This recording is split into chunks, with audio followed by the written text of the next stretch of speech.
mail merge using email type process.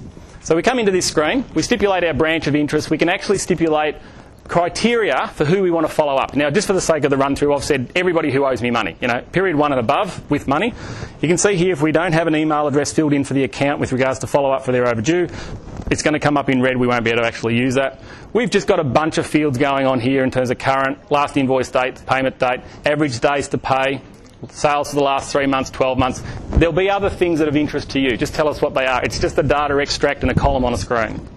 We can deselect any of these people to say, actually, I don't want to follow that one up in terms of its overdue, branch selection, etc. The second part of the process, so the first part is choose who we want to target. The second part of the process is to choose the template that we're going to use to send the email out. There'll be a bank of templates for all the things I'm about to run through. You might send a very much a different letter to someone who owes you 30 days than someone who owes you 120 days. Who's about to get handed into the debt collectors. So here we've deliberately set up the template for the sake of our run-through to show you how that works. After it's been set up, you basically would load it. We've got a bunch of fields on the right here. This is like a mail merge, the old days of Excel into Word.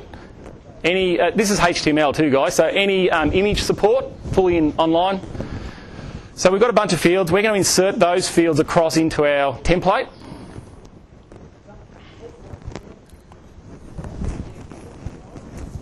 We're going to tell them what their overdue balance is. Once again, we've started off with a few fields. If there's other fields that are relevant to this process, we're expecting you guys will tell us.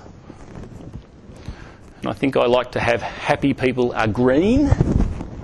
I had a list of jokes I was going to try, and Rebecca said, everything that ends in "ist" is out. Sexist, racist, not that. Every word that phobia, if it ends the word phobia, you're not allowed to use it as a joke. So by the time she'd actually gone through my joke list, I didn't have any left. Another 15 years before you see me. Rightio, so we save that template, and we're happy, because we're always happy, and we generate the emails. So the third part of this process is take the template, take the people we want to target, merge them together, and I've now got individual control, I still haven't sent it, over every single email that's outbound. So as I click on each of these up the top, you can see what's been generated. Now I started off with everybody owing money, but then I see included here period 2, 3 and 4. So I might think to myself, well, that's pretty stupid, that doesn't make sense. We can delete that person out, so they're no longer included in our bulk emailing process. There we didn't have a contact name set up for our overdue side of things. You can see there it hasn't come in. Also had 0, take that out, you might want to change stuff. And then lastly, we could alter this to be specific to someone if we felt like it. So I can edit this actual email, type in what I like. This is not updating the template, this is only impacting the person I'm about to email.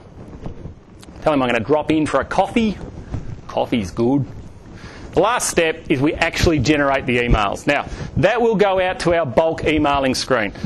Our payroll system for the pay slips uses this menu, auto pay, creditors, debtor statements, all the places in the system you can generate bulk emails effectively uses this form. And we're doing exactly the same here. So here's an overdue email batch to go out. It's come into the last point. At this stage, I can still, if I really wanted to, rip it out and not send it, or I can send it. The reason we use this screen, guys, is that it can take some time to email out 2,000 emails, depending on the speed of your server, the amount of graphics you've got. Each email will have its own size, etc. We're recommending to say to people, tick the close Accrivia when done, turn your screen off, 5 o'clock before you walk out the door, press the send, come in the next morning, they've all gone. You didn't actually hold your workstation up, and you didn't clog your server nor your bandwidth of everything else that's going on.